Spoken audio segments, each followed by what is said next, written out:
جوانان، امید برای تغییر و نقطه وصل برای نسل‌های آینده. اما نقش جوانان در کجای سیاست افغانستان قرار دارد و جوانان چقدر می‌توانند در تغییر اجتماعی و سیاسی نقش بازی کنند و از همه مهمتر نقش جوانان در گفتمان صلح چگونه است؟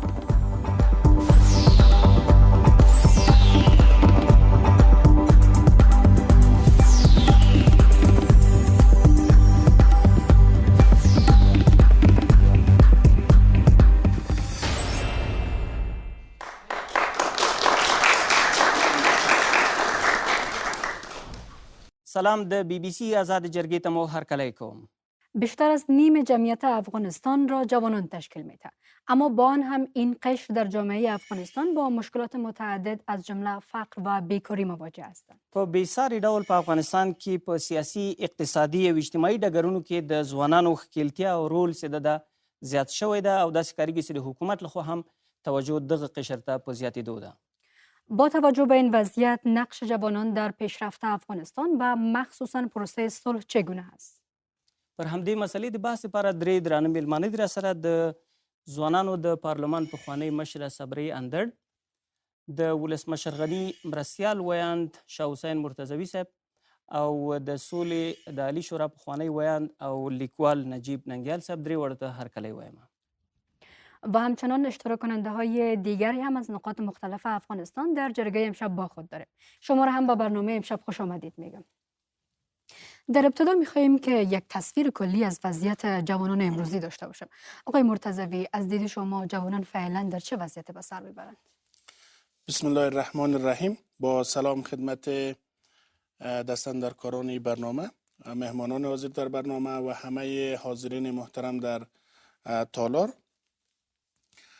خوشبختانه که افغانستان یکی از کشورهایی است که بیشترین جوانان داره و در میان بالاتر از 30 میلیون جمعیتی که ما داریم بخش زیادشان جوانان تشکیل میده. و چیزی که من میخوایم خدمتتان از آدرس حکومت افغانستان اعلام کنیم این است که طی 4 سال بیشترین تمرکز هم بالای جوانان افغانستان شده. یعنی شما کابینه افغانستان که امروز ببینین بیشترین جوانان هست در سطح سفیرا، در سطح والی ها، در سطح ولسوالا و اصلاحات اداری که حداقل در طی سال گذشته و امسال 30,000 بسته به رقابت گذاشته و استخدام کرده. عمدتاً که میگم عمدتاً به این معنا که 90% شاید فرصت برای جوانان هست و تمرکز رئیس جمهور حکومت وحدت ملی بالای زنان و بالای جوانان هست، به خاطر که ما در یک مرحله هستیم که باید تغییر نسلی صورت بگیره. نسل امروز دارای ظرفیت‌های بسیار قوی هست. مدیریت امروز بستگی به این داره که باید افراد در رأس اداره باشد که توانمندی و ظرفیت داشته باشد و اون نسل جوان افغانستان است. ولی مشکل اساسی در کجاست؟ مشکل اساسی است که مرتضوي صاحب سره به بحث کوو په دې باندې. اوس لاند د دوه نور میلمنو نظر هم راخلم، بیا به د ګډونوالو سوالو ته په کتو سره ټول مسایل مطرح سي. اندړ صاحب تاسو په څه نظر ورته ګورئ؟ 15 کاله وروسته څومره تغییر راغلی ده؟ بسم الله الرحمن الرحیم. زه تر هر څه له مخکې خپل سلامونه او نیکې هیلې تاسو ته د خپرونې محترمو ګډونوالو ته او نورو راغلو میلمنو ته وړاندې کوم. وروسته لکه څنګه چې موږ تاسو پوهیږو، افغانستان یو هغه هیواد دی چې دلته اکثریت نفوس ځوانان تشکیلوي او په دغه ځوانان تشکیلوي او په دا 5 کاله کې د نوي حکومت ولې راغلی ده. کار یعنی موږ نه وایو چې ځوانانو ته کار نه ده سوی، هغوی ته ونډه نه ده ورکړل سوې، ورکړل سوې ده، ولې په هغه شکل چې باید ځوانانو ته کار سوی وای، کار نه ده سوی. یعنی ځوانان که چیرې په مختلفو ابعادو کې، که په صحي لحاظ وګورو، که چیرې په کارموندنې په لحاظ وګورو، که چیرې په تحصیلي اړخ موږ د ځوانانو وضعیت ته وګورو، یعنی دوی له ډېر بد حالت سره مخ دي. یعنی که هغه موږ نسو کولی چې د کابل هغه تنها کابل موږ مثال کو، هغه وګورو کومې خوا روان دي؟ ښکته که پورته؟ ښه خوا به روان وي، ولې په هغه شکل چې باید روان سي نه دي روان. آقای ننگیال، شما به عنوان یک جوان فعلا وضعیت جوانان را چگونه ارزیابی میکنه؟ سلام تاسو ته، د غونډې ګډونوالو ته او درنو میلمنو ته. زما په فکر باندې وضعیت ښه شوی ده. یو نسلي تغییر، یو تفاوت رامنځته شوی ده د پخوا په پرتله باندې، خو دا د قناعت وړ نه دي. هغه څه چې شوي دي تر اوسه پورې دا کافي نه دي، یعنې دا کفایت نه کوي. څومره ژمنې چې سوې وې د هغه ژمنو مطابق نه دي. یعنی موږ په افغانستان کې له 80 تر 15% پورې ځوانان دي، نفوس ځوانان دي. یعنی ته طبعا حق به همدغومره ورکوي او له دغه دومره لویه کتله خلک، یو قشر، یو نفوس، دا ته اګنور کولی هم نشي، بله چاره هم در سره نشته بغیر له دې چې دوی ته حق ورکړي. مرتضوی صاحب نه لنډ پوښتم بیا ګډونوالو ته ورځو. فیصدی را مرتضوی صاحب دادا میتونن که چند فیصد حکومت افغانستان جوان است؟ مثلا سال گذشته رئیس جمهور گفت 6% به طور متوسط جوان ساختیم نسبت به سابق. بله بدون شک که در کابینه افغانستان و در ادارات افغانستان اما 6 سال اگر ما حساب کنیم 6 سال جوانتر شده ادارات ما، ولی با استخدام هایی که فعلا صورت میگیره از طریق اصلاحات اداره که عمدتاً جوانان هستند. مثلا 40,000 بست معلمین به اعلان میره، طبیعتاً افرادی که عمدتاً نو از پانتون و دانشگاه فارغ شده کلا جوانان هست و همین رقم در ولسوالی ها اگه شما ببینین، در پارلمان افغانستان اگه ببینین، ما انتخابات پیشروی شورای ولسوالی رو داریم. سپاس. وقت را میگذاریم به اشتراک کنندهایی که پرسش دارن دسته خدا بالا کنن. اسپوژمه سادات از تخار.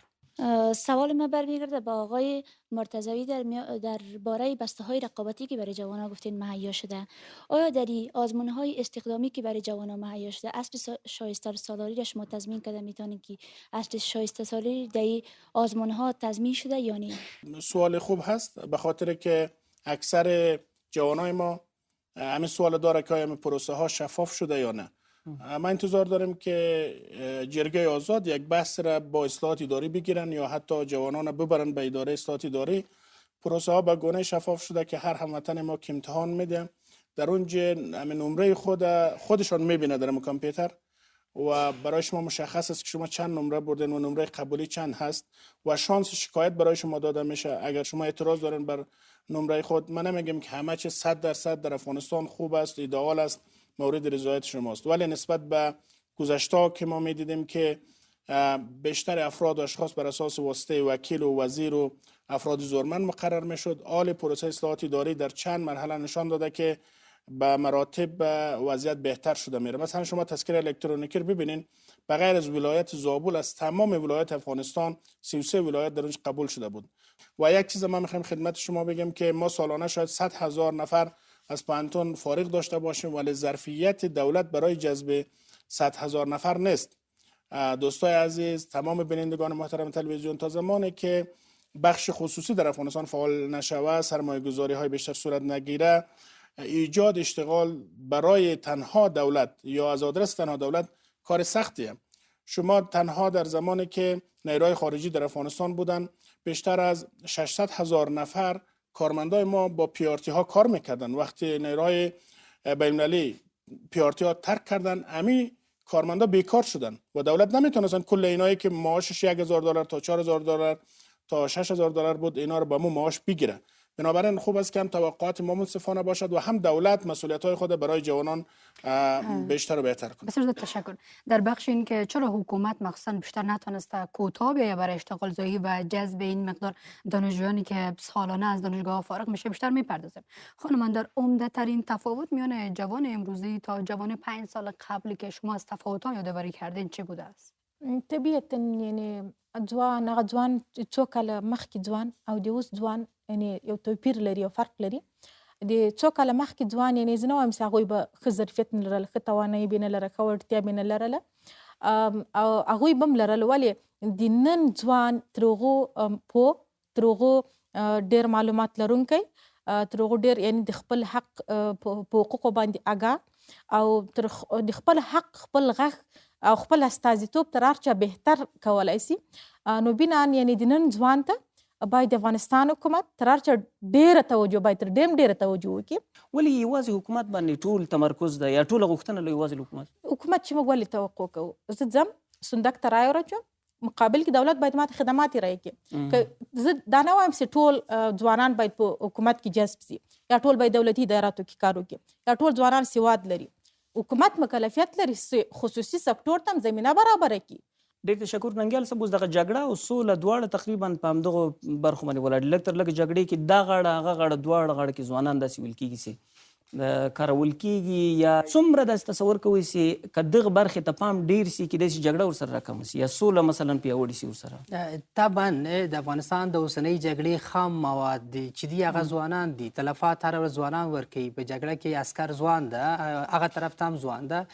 د بیکارۍ تاثیر د جګړې او د شدت په ګراف باندې طبعا شته. کله چې په بیکاري زیاته شي او خلک کارموندنه ونه لري، طبعا هغه نور نړیوالې ترهګرې ډلې دي په افغانستان کې، استخباراتي شبکې دي، هغوی جذبوي او هغه د افغانستان د منافعو په خلاف بیرته کارول کیږي. خو په تیرو 15 کالو کې ځینې اشتباهات وسل. مثلا یو څوک په غزني کې دی، د غزني پوهنتون نه فارغ دی، د کابل پوهنتون نه فارغ دی، د ننګرهار نه فارغ دی، بیکاره دی، ماستري لري، لیسانس لري، د افغانستان خپل تولید دی. هغه پاتې شو په دومه پرایورټي کې یا په دومه ترجیح کې. یو څوک راوړل شو له کاناډا نه، یو څوک چې هلته ژوند درلوده، هلته کار درلوده، د هغه ځای تابعیت درلوده. یو څوک د لندن نه راوستل شو، یو څوک د امریکا نه راوستل شو. یعنی دغه ډیره کمه فیصدي هغه واکمن شول، هغه په ډیر په بره کچه باندې راغلل چې هغو بیا د لاندې کچې هغه د وطن خپل تولید ځوانان چې کوم هغوی ته اعتنا ونه کړه، هغې ته پام ونه کړ. یعنی واک چې دا واکمني تصمیم نیونې په مراجعو باندې په هغه ځایونو کې چې تصامیم نیول کیږي، هلته داسې یو څوک راغله چې هغه د دې وطن په رنګ نه ول. دا یو اشتباه وه. دغه د ځوانانو د غبرګون سره مخ شو، د ځوانانو د خفګان لامل ګرځېدلی. بیا اوسنۍ کابینه کې موږ داسې خلک لرو هغه په ملي ژبو نه پوهېږي. په اوسنۍ کابینه کې موږ داسې خلک لرو هغه د لیسانس نه لري. وزیر د وزیر تر کچې یو څوک راغلی د ځوان په نوم باندې د ځوان حق یې اخیستی، د 12 سیم نه فارغ دی، هغه د لیسانس اسناد یې جاري دي. کله چې موږ د حکومتدارۍ کچه کیفیت دومره خراب شي نو طبعا دا د ځوانانو غبرګون راپاروي. یعنی کیفیت ته هم باید ډېر پام وشي. یو څوک چې موږ د ځوانانو ته حق ورکوو باید موږ په یو کمپیټیشن ته راسو، موږ د رقابت رامنځته کړو تر څو که یو څوک ځوان راځي او واکمن کیږي او هغه دلته یو ریاست او یو موینت ورته سپارل کیږي، نور ځوانان دا ومني چې دا رښتیا زما نه وړ سړی و. مخکې له دې چې زما همکار کم ګډونوال راواخلي، مرتضی صاحب چیزی اضافه میکنین؟ شاید اعتراض در مورد بجا باش. مثلا شما ننگیال صاحب هم خوب در مورد نظر بده و دوستای دیگه هم. شما چند حزب سیاسی دارین که در طی 18 سال و 40 سال در تمام ساختار حکومت افغانستان اینا حضور داشته؟ در چند حزب از اینا برای جوانان فرصت هست؟ چند حزب افغانستان کنگره حزبی خود دایر کرده و در اون فرصت برای جوانان داده؟ مثلا همه هیئت قطر اعزام میشه، شما ببینین که چند حزب جوانان معرفی میکنه، چند حزب در برای پارلمان افغانستان جوانان حمایت کردن، کلش بچهای خود حمایت کردن. بنابراین ما نباید از یک بخش که حکومت باشد از او شکایت کنیم، ما باید در تمام بخش ها انگشت انتقاد داشته باشیم. و چرا در انتخابات هایی که وقت میشه حتما باید بچهشان باشد، دخترشان باشد، خالشان باشد، بولهشان باشد. یعنی شما اگر حکومت مقایسه با احزاب کنین شما میگین که حکومت بهتر بوده؟ بله حکومت بهتر بوده. به خاطر از طبعا باید حکومت بهتر باشه از حکومت. به خاطر از اینکه مثلا از یک حزب در افغانستان ممکن این جوانان توقع نداشته باشه، ولی هر افغان ممکن است حکومت. نه، من گفتم فعی باید بدل به فرهنگ شوه، به خاطر که احزاب ممثل دموکراسی هست. احزاب خود نمایندگان مردم میبینه. مثلا حزب برای کس کار پیدا نمیتونه، ولی حکومت که از قوه اجرایه داره. مشارکت میتونه، احزاب مشارکت میتونه تمثیل کنه، ولی حکومت در عمل نشان داده که چقدر سرمایه گذاری برای جوانان که انجام ده. شما برین یک بار به ادارات مراجعه کنید، به ادارات دولتی افغانستان در سطح ولسوالی تا ولایت تا وزارتخانه ها، ببینید چه تغییراتی در وزارتخانه های ما آمده. آیا که در هر شعبه‌ای که شما میرین چند تا جوان میبینین؟ خودش نشان دهنده است که حضور جوانان در ادارات توسط همه حکومت بیشتر شده. ننګیال صاحب څه وایي خو وروسته باسي؟ زه فکر کوم دا به معقوله لاره نه وي. موږ د خپل بام واورو په بل چا واچو. یعنې د حکومت ګورې سیاسي احزابونه توقع ځکه نشي کېدلی چې سیاسي احزابو ته همدغه ځوانانو انتخاب بدلو، همدغه ځوانانو داسې یو څوک انتخاب کړي چې ځوانانو ته ژمنې ورکړې وي، د کاریابۍ ژمنې ورکړې وي، د ښه ژوند ژمنې ورکړې وي، د دندې ژمنې ورکړې وي، د ژوند د مسؤلیت ژمنې ورکړې وي. سیاسي احزاب خو په همدغه خاطر مردود شول، په همدې خاطر خو هغوی شکست وخوړل په تېرو انتخاباتو کې. موږ ځکه هغوی انتخاب نه کړل. کله چې هغه ما انتخاب نه کړل، هغه ما له صحنې وایستل، انزوا ته مې ویوړل، او حکومت هم دغه دعوه لري چې هغه احزاب چې هغوی کار نه دی کړی هغه انزوا ته تلي. زما مسئولیت بیرته حکومت ته راجع کیږي. خیلی کوتاه فکر میکنم خانم اندرم چیزی میافزاید. ما داسې وخت له موضوع ته اشاره وکړم، یعنی سیاسي ګوندونه چې موږ وخت مو پوښتنه کولی سو، کله مو له غاړې نیولی سو، کله چې هغه سیاسي ګوند راسي په ما حاکم سي، کله چې هغه سیاسي ګوند راسي زه په صندوق کې چیرې، یعنې طبعا ما په هغو باندې باور نه لرل، ما رایې نه ده ورکړې، نه می د انتخاب کړی نه می د خپل حاکم کړی که حاکم سي طبعا لغوی با موږ پوښتنه کوو. ممنون.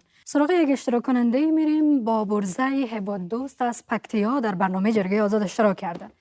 زما پوښتنه هم جناب مرتضوي صاحب ته متوجه ده. څو کاله مخکې د ولسمشر حامد کرزي په رژیم کې هم دغه ستونزه موجوده وه، وزګارتیا ده او بېلابېل لاملونه لري.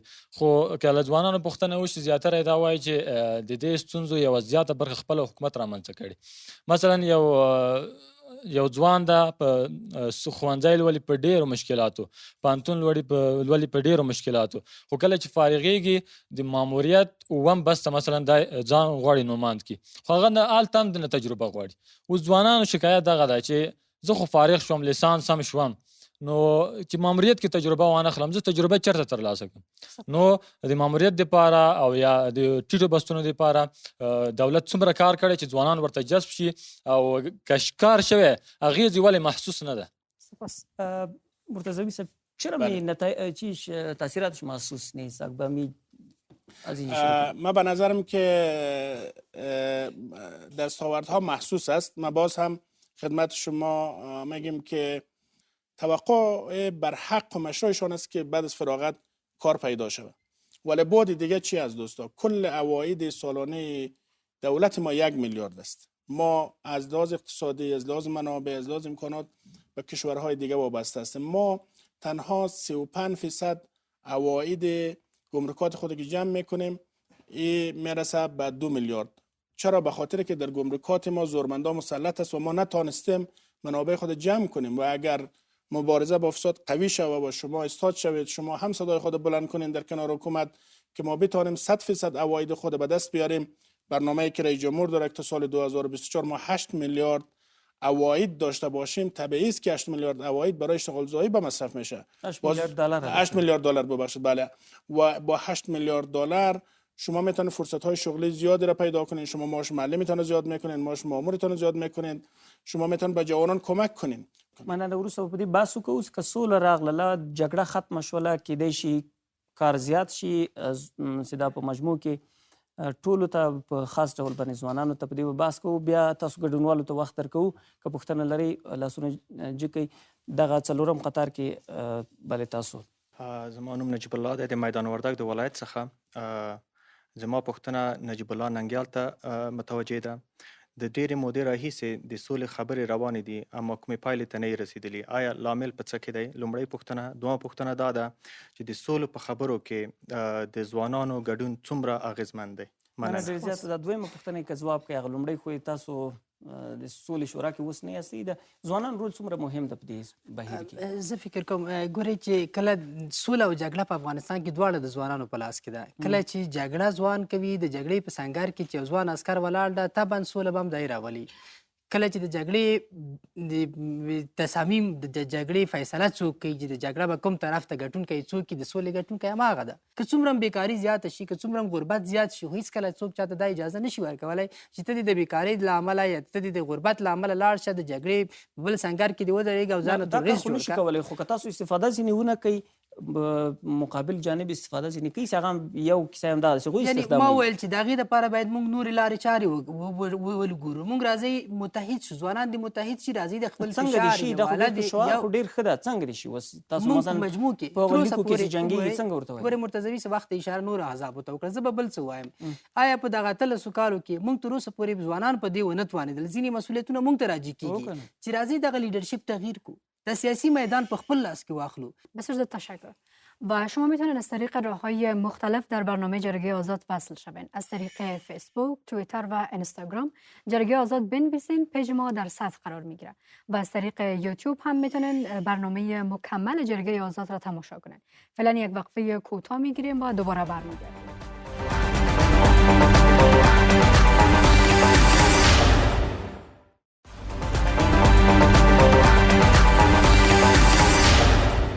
یو ځل بیا مو د بي بي سي آزاد جرګې ته هرکلی کوم. نن په افغانستان کې د ځوانانو په ونډې باندې غږیږو او د دوی په وضعیت خبرې کوو چې کومې خواته روان دي. په خاص ډول په دې برخه کې په دې بحث کوو چې په افغانستان کې د افغانستان په سوله کې د ځوانانو رول څومره ده. داسې ښکارېږي چې وروستیو ناستو کې ځوانانو ته پام ډېر سوی ده او هرې ناستې ته که دا لویه جرګه او که دا د دوحې ناسته وه د ځوانانو نومونه هم پکې ځای په ځای شوي دي. دلته زما خوا کې ضیاءالحق ناسته د وړاندې لاس چې کړی و وخت به ورکړو چې څه پوښتنه لري. ډیره مننه کو تر هر څه مخکې سلامونه و احترامات ټولو ته وړاندې کوم. ضیاءالحق زاهد یم د زابل ولایت څخه مې اشتراک کړی ده په همدې برنامه کې. که راسو سولې او جنګ ته د ځوانانو رول په همدې دواړو برخو کې زیات ده. که چیرې جنګیالیو ته وګورو زیاتره برخه یې ځوانان دي او جنګ ته که وګورو تر ښار لرو سیمو کې ستا وجود لري. د هغه ځوانانو دپاره د هغه د غږ د اورېدلو لپاره تاسې تر دې مهاله څه کړي دي او همدارنګه هغه خلک چې یا هغه ځوانان چې کار ته هلته ضرورت لري او یا هم د هغه ذهنیت جوړونه ضروري ده په همدې برخه کې مرکزي دولت او همدارنګه ولایتي مرکزونو څه کړي دي هماغه برخه کې؟ مخکې له دې چې مرتضوي صاحب جواب ورکړي، اندړ صاحب که تاسو ووایئ د ځوانانو رول په سوله کې څومره ده، اوس په کومه اندازه کې ده، چېرته یې ګوري ځوانان؟ څنګه دا ډېر ښه پوښتنې تاسې مطرح کړه. د ځوانانو رول د سولې موضوع کې طبعا یعنې ځوانانو ته یعنې رول ورکول سوی ده. ولې کوم ځوان ته دغه تفکیک باید له موږ سره ووسي، کوم ځوان ته هغه ځوان ته چې آیا هغه د افغانستان له حکومت سره پېژندګلوي لري، هغه ځوان ته چې هغه له رسنیو ته لاسرسي لري، یا هغه ځوان ته چې هغه په ویلچیر کې ده، یا هغه ځوان ته چې هغه د جګړې په لومړۍ کرښه کې جنګېدلی ده، خپل لاسونه او پښې له لاسه ورکړي. له خو چې چا پوښتنه کړې هغه دغو مذاکراتو چا راغوښتلی ده، یا هغه پېغلې ته فکر کوئ دا امکان لري چې هر ځوان چې په جنګ کې جګړه کې استازی خو باید راسي، د هغو باید پوښتنه وکړي. یعنې دلته ډېر خلک محروم دي، ډېر خلک محکوم دي. که د دوحه ناسته ده، که د اوس لوی جرګې مشورتي ناسته ده، په دې کې باید هغه ځوان ته اول باید اولویت ورکړي چې هغه د دې جګړې اصلي قرباني ده، نه هغه ځوان ته چې هغه په ډېر سمبولیک ډول. یعنې دغه غوښتنه موږ له حکومت چی لرو. یعنی جوانانی که در نشستایی که در پروسه صلح مقصد داخل بوده اشتراک کردن، نشست هغه یو څو ځوانان دي یعنې په اړول کېږي راړول کېږي، کله په حکومت کې، کله د باندې، کله په مدني ټولنه کې، کله په میډیا کې. هغه د ځوانانو په وضعیت باندې استوز نشي کولی. اجازه بدین آقای مرتضوی را بیشتر داخل بسازیم. آیا انتخاب جوانان در چنین نشست‌ها سلیقه‌ای بوده و مقصد به پرسش برادر ما بپردازیم؟ یک انتظاری که ما از جوانان داریم است که آیا جوانان افغانستان که امروز خوشبختانه ما نسل تحصیل کرده به این جوانان بسیار زیاد داریم، همه آواز خود به حیث یک آدرس تانستن بلند کنن یا نه، یا آواز جوانان در میان آواز چند رهبر همیشه گم شده. تا زمانی که جوان افغانستان خودشان از خود نمایندگی نکنه، طبیعی است که چند نفر میده بالا میشنه براشان تصمیم میگیره.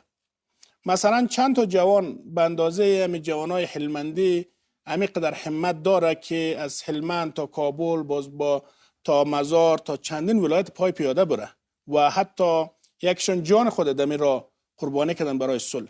اگر از 34 ولایت افغانستان امیت اراده پیدا شوه، کدام طالب جرأت میکنه که باز جنگ ادامه بده، یا کدام کس جرأت میکنه که در برابر یک امیت اراده استاد شوه؟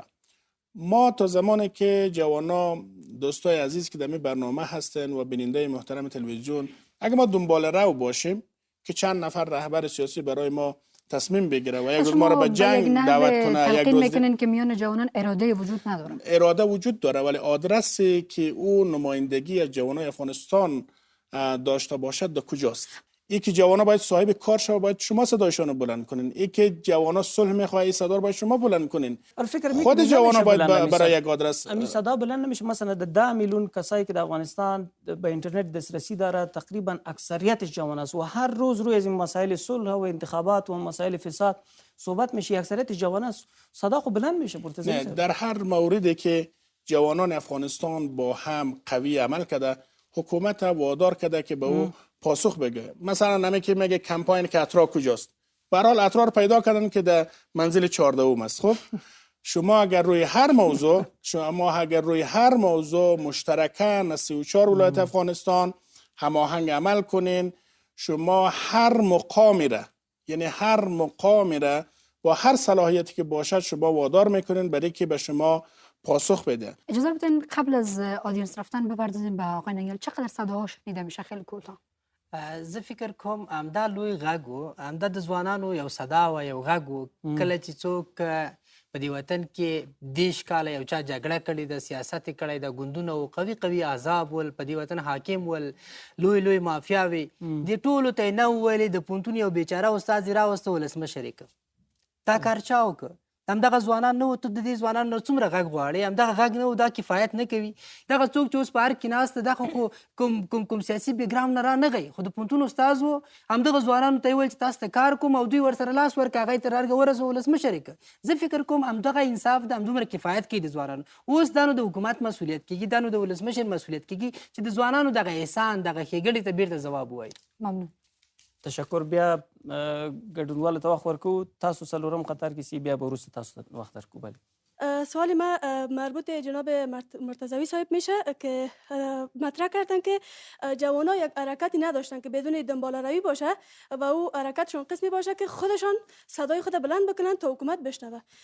حرکت اگر که در کسایی بودن که حرکت ها را حمایت میکردن، اما کلا این حرکت های جوانان بوده که حرکت جنبش روشنایی بود، حرکت جنبش رستاخیز بود. این دو حرکت چی نتیجه داشت؟ بی‌نظیر از ولایت بدخشان.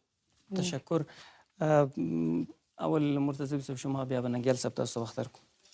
شما از بعض جنبش ها یاد کردین. شرایط امنیتی کشور ما را باید همه ما شما درک کنیم. یعنی در هر نقطه امی کابل رویدادهای بسیار خونین اتفاق افتاده. شما وقتی یک تظاهرات مدنی، سوالشان این بود مرتضوی صاحب و اعتراض کردن به خاطر یک هدف، یک موضوع داشتن ولی پاسخ دریافت نکردن. شما میگه پیشتر گفتین که جوانا باید بخیزن، و میگه خیستن ولی نشد. ما صادقانه برایتان میگم که در هر دو مورد حکومت بارها اعلان کردن که ما بدون قید و شرط، بدون هیچ گونه پیش شرطی، به هر تعدادی که زمین جنبش حاضر است بیاید در ریاست جمهوری، رئیس جمهور آماده است که صحبت‌های اینا رو بشنوه. حتی اینا گفت دعوتنامه رسمی روان کنن از آدرس رئیس جمهور، دعوتنامه رسمی برایشان فرستاده شد. ولی که بعضی جنبش‌ها شاید اهداف سیاسی دیگه‌ای داشتن و اونا می‌خواستن حکومت تحت فشار سیاسی دیگه قرار بدن، ولی مطالباتش همیشه شنیده شده. همیشه حتی برای همین جنبش‌ها هیئت‌های بلندپایه به محلشان رفتن، به خیمه‌هایشان رفتن. جدا از او رئیس جمهور بار اینا رو خواستن که به هر تعداد، حتی یک از نامه‌هایی که رئیس جمهور اونا رو دعوت کردن نوشته بود به هر تعدادی که شما می‌خواین، 100 نفر مین یا چند صد نفر مین، دو مورد هیچ محدودیتی نیست. من خواهش من شما است که کسایی که پیشتر از دوره رئیس جمهور غنی بوده، امانایی که مقرر شده او را مقایسه کنین که بر اساس کدام ضوابط مقرر شده. چرا رئیس جمهور تمام تلاش است که در وزارت خارجه ما اصلاحات بیاید؟ به خاطر همین که مقرری ها بر معیار نبوده، یا در وزارت داخله یا در دفاع. آل ما به سوی معیاری شدن میریم. ما کمک شما رو میخوایم. هر موردی را همین دوستی از عملی شد، یعنی او بله اصلاحات اداری سرش کار میکنه. اصلاحات اداری کار کرده، گزارش خود داده. تشکر. خانم صبری چه زمینه حرف زدن؟ ما غوښتل چې یو موضوع ته اشاره وکړم. طبعا یعنی بهرنیان یعنی هغه افغانان یعنی د وینې په اساس باندې د افغانان دي او دلته درس وایي راځي په افغانستان کې دوی ته مثلا په لوړو پوسټو کې نه ته تصمیم ګیري بیخي په خدمات ملکي په سطح هم نه تر هغو لوړه کې دوی ته ونډه ورکول کېږي. طبعا د هغوی هم حق ده، ولې اولویت یعنی اول حق باید د چا واوسي چې د هغو پلار په سره لمر کې د واورې په واورو کې په یخ کې کچالو خرڅ کړي، بیا یو عمر دې دولت ته مالیه ورکړې ده، بیا په هغو اساس باندې دا نظام جوړ شوی ده. اولویت اول حق باید هغو زوی ته ورکړ چې نه هغه اوس په غرب کې مستري ژوند لرلی. د بیان ازادي د افغانستان د حکومت لاسته راوړنه نه ده. د بیان ازادي د افغانستان د اوسني نظام لاسته راوړنه ده. اوس په دغه ټولنیزو رسنیو کوم بحثونه کې اکثره ځوانان دي، مثلا د سولې په تړاو باندې اغیز لري ستل نظر؟ کاملا نه لري. دغه فشار چې تاسو ولیدئ چې طالب پرونه پورې ویل چې موږ تر هغې پورې د سولې خبرو ته نه راځو تر څو د افغانستان کې یو بهرنی وي. نن د سولې خبرو ته راځي، نن در سره کینی. دا همدغه د ځوانانو فشار و، همدغه د ځوانانو جګړه وه او د ځوانانو غږونه ول. مخکې له دې چې وقفې ته لاړ شو، مرتضوی صاحب نقش مثبت جوانان د پروسه صلح و د تبلیغات و پروپاگاندا زیاد است یا منفی؟ بعضیات انتقاد دارن میگه چرا زیاد کردن، نفاق به یک نوع زیاد کردن، یک فضای دشمنی رو به وجود آوردن، حداقل در رسانه های اجتماعی. نه به هیچ وجه. خب جامعه افغانستان یک جامعه متکثر هست، جامعه چند صدایی هست. این نقطه قوت افغانستان هست، ولی هیچ جوان افغانستان تجزیه طلب نیست. هیچ جوان افغانستان نمیگه که انحصار کار خوب است. هیچ جوان افغانستان رو تحصیل کرده نمیگه که تعصب به یک پدیده خوب هست. همه جوانان افغانستان مثل امی تالار یک نمونه از افغانستان است. یعنی همه در کنار هم هستن. خدای نکرده اتفاق بد بیفته، همه هم سرنوشت هستیم. در یک رویداد انتحاری وقتی 10 نفر شهید و زخمی میشه، اونجا هر هموطن ما هست. سیل میه و هر مصیبتی که میاره بالای همه هموطن ما هست. ما برداشت می است که جوانان افغانستان به مراتب از نسل‌های گذشته مثبت میاندیشند، با یک آینده مشترک فکر میکنن، به یک سرنوشت مشترک باور دارن و نمونهشان اینمی بحثایی است که ما داریم با تمام که هر کس برداشت‌های خود داره، ولی برای یک افغانستان واحد و باثبات فکر میکنه. ډیر زیاته مننه درنو لیدونکو او اوریدونکو، کولی شئ موږ په ټولنیزو رسنیو ومومي. په فیسبوک کې زموږ ادرس ته د آزاد جرګه او جرګه آزاد او دارنګ اوپن جرګه، په یوټیوب هم دا پروګرام په بشپړ ډول سره کتلی شئ او د انستګرام له لارې مو هم پیدا کولی شئ. اوس یوه لنډه دمه اخلو.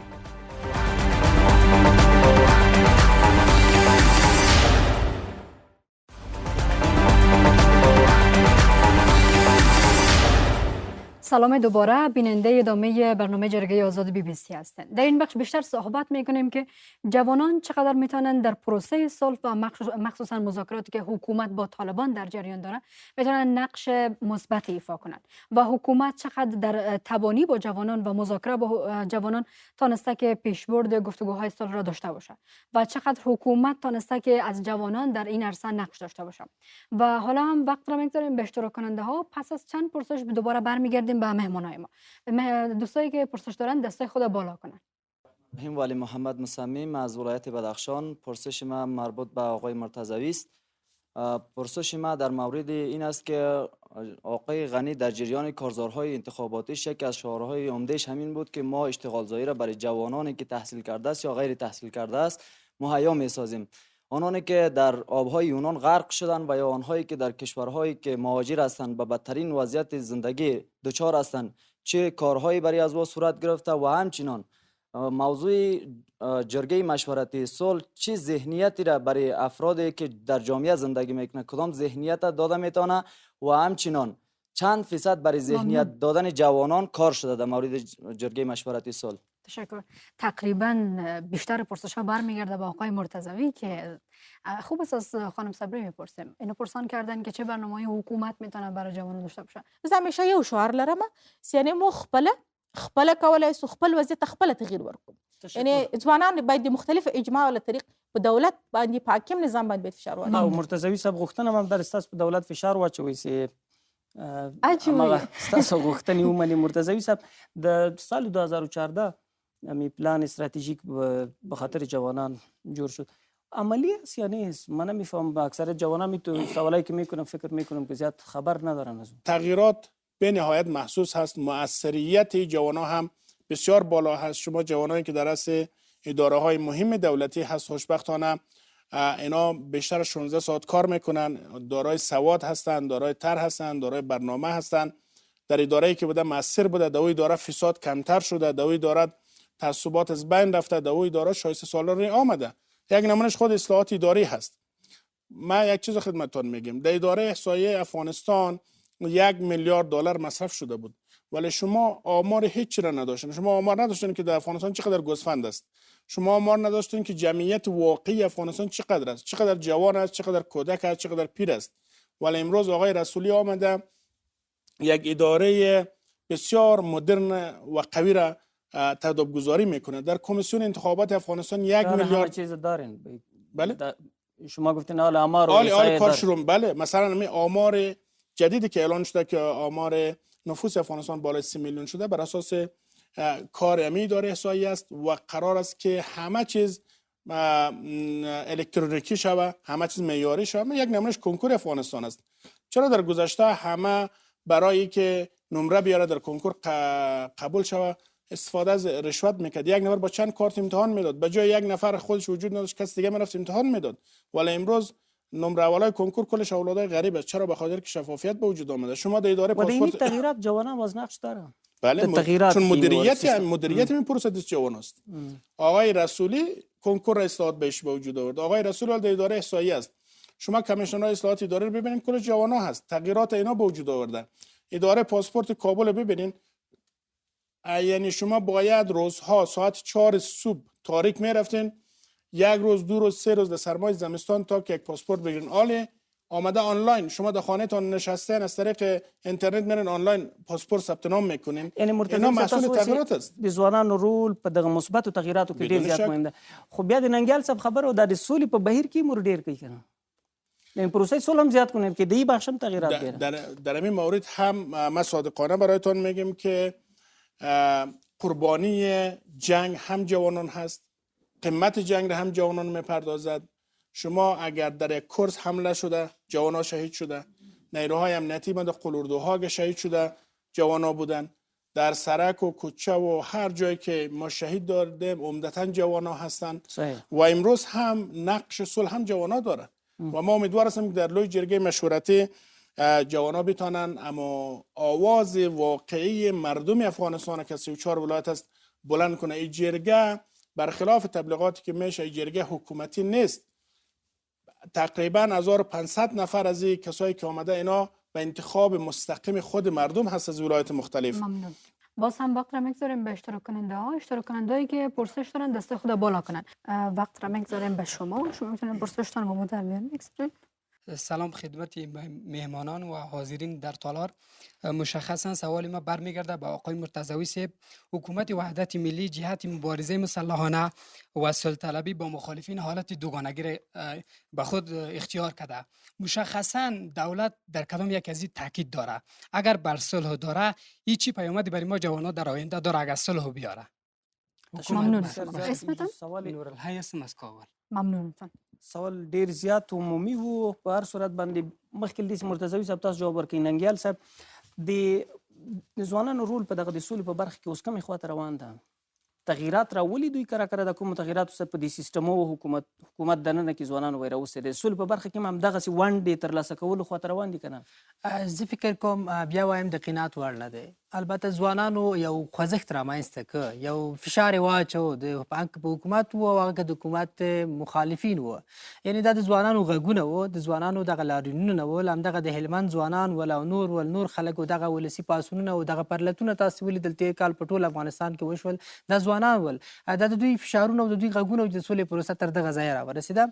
زه غواړم یو بل ټکي ته اشاره وکړم. اوس هغه حساس پړاو رارسېدلی، مذاکرات شروع کېدونکي دي. دغه خوا کې اوس فکر کوئ لکه وړاندې مرتضوي صاحب اشاره درلودله چې هر څه سیاسي ګوندونو مشرانو یا مشرانو کسانو د عمر له لحاظه هغوی لاسته ورغلي، دلته ځوانانو ته ور ډیریږي واکه کوي؟ نه د تصامیمو په ځای کې بیا وایم چې یعنې حیات کې چې کوم تصامیم نیول کېږي هلته بیا د خبرو په میز باندې بیا ځوان نه دی ناست. دغه جګړې د سون توکي چې کوم دي هغه د جګړې خوراک چې څوک دي هغه ځوانان دي، خو هغه اړخ ته چا پام ونه کوي. مثلا د جګړې په هغه اړخ کې څوک دي؟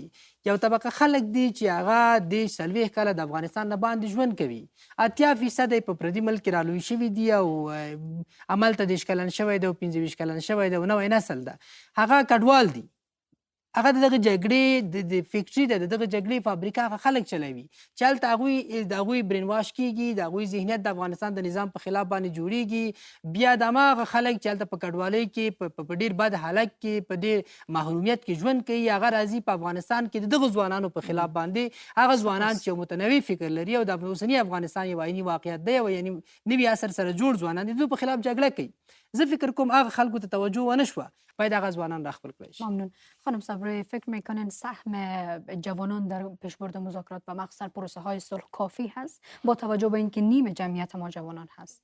یعنی ځوانان ته ونډه ورکړل سوي، ولې په هغو شکل چې باید ورکړل سوی وای نه ده ورکړل سوي او د ذهنیت تغییر کړی دی په مجموع کې د ځوان د قبلولو دپاره سي مثلا د تصمیم نیونې په موقف کې ځای ورکړل سي. دا ذهنیت فکر کوي په دې ټولنه کې بدلون کړی؟ مثلا کله کورنۍ سړی حساب کې ځوانانو ته وخت ورکول کېږي په کورنیو کې چې یوه خبره وکړي او تصمیم ونیسي، مور پلار مو یا مشوره نه وایي نه تغییر سوی ولې باید ډېر تغییر وکړي. ډېر زیات تشکر. اوس ما ته اشاره کوي چې د لنډې دمې وخت ده، وروسته له وقفې نه به بېرته په وروستۍ برخه کې په دې نور بحث وکړو.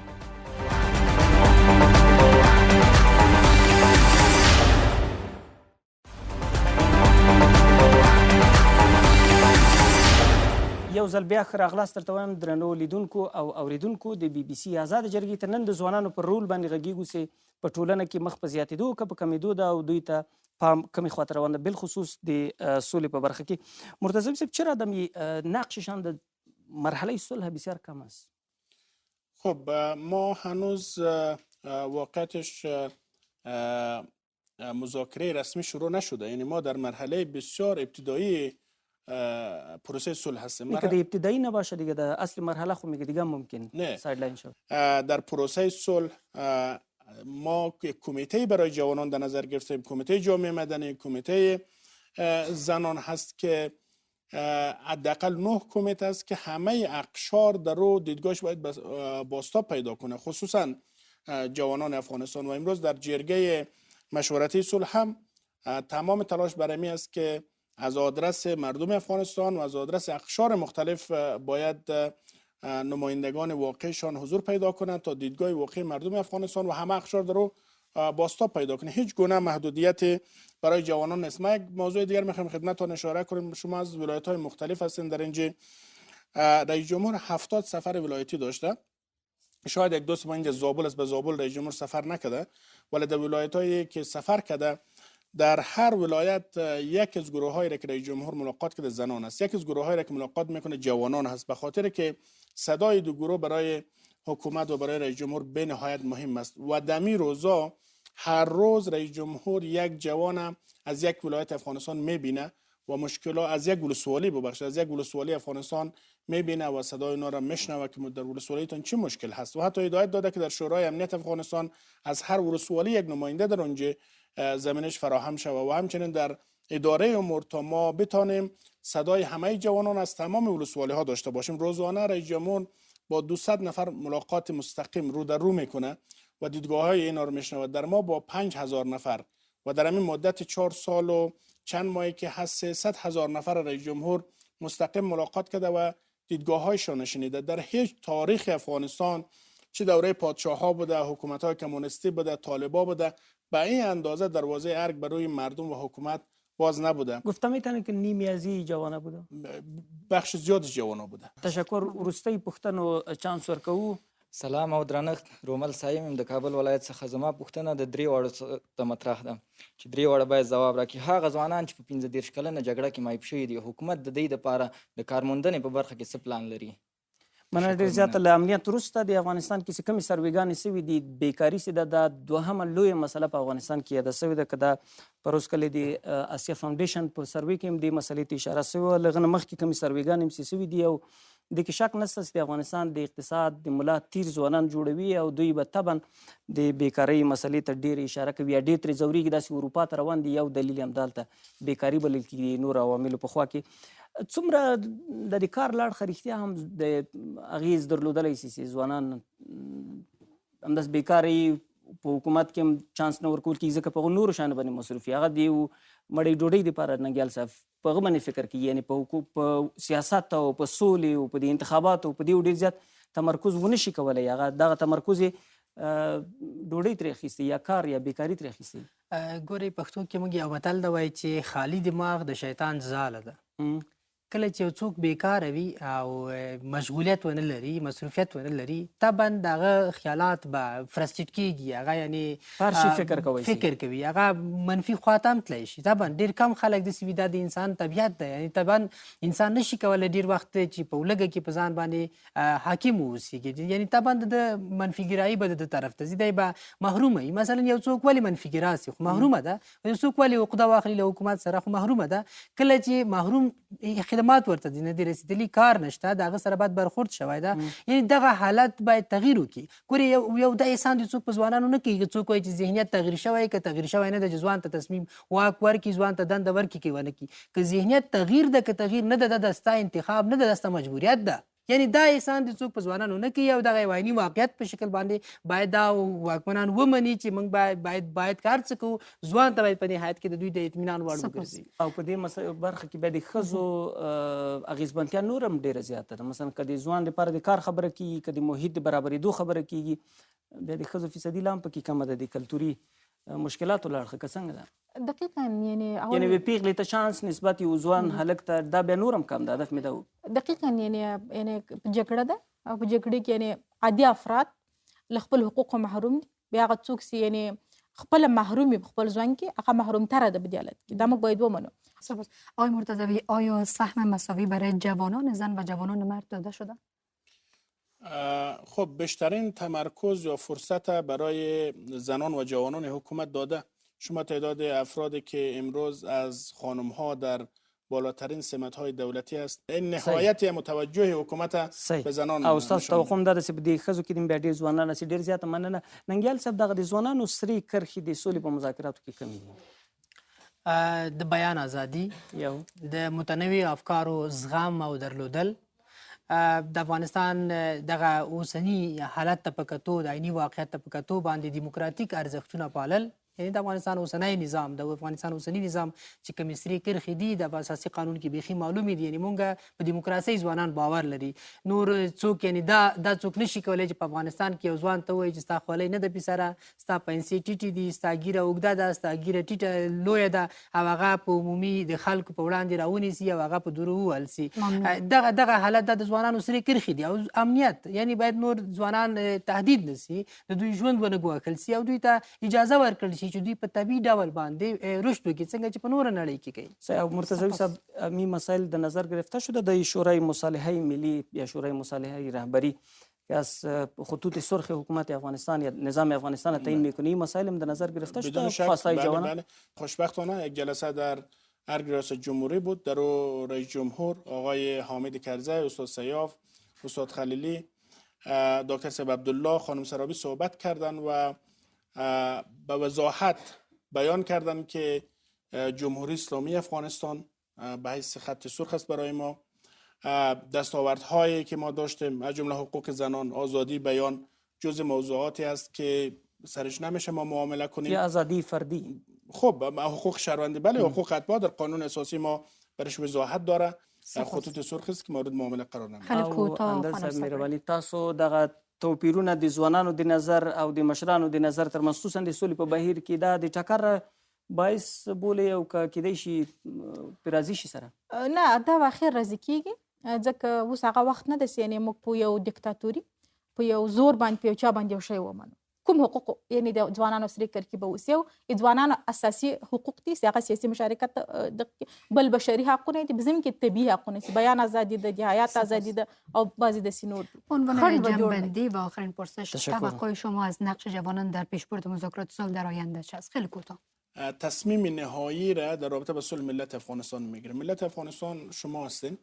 یعنی هر تصمیمی که گرفته میشه و پشت درهای بسته گرفته نمیشه. شما در جریان هستین و در جرگه مشورتی صلح شما صدایتان بلند کنید. بر اساس خواست شما پروسه صلح پیش خواهد. ډیر زیات تشکر میلمنو او د ګډونوالو نظر دا اوسې حالات ښه خواته روان دي. ځوانانو رول مخ په زیاتېدو باندې ده، هم په حکومت کې، هم په اقتصاد کې، هم په سوله کې، هم په سیاست کې.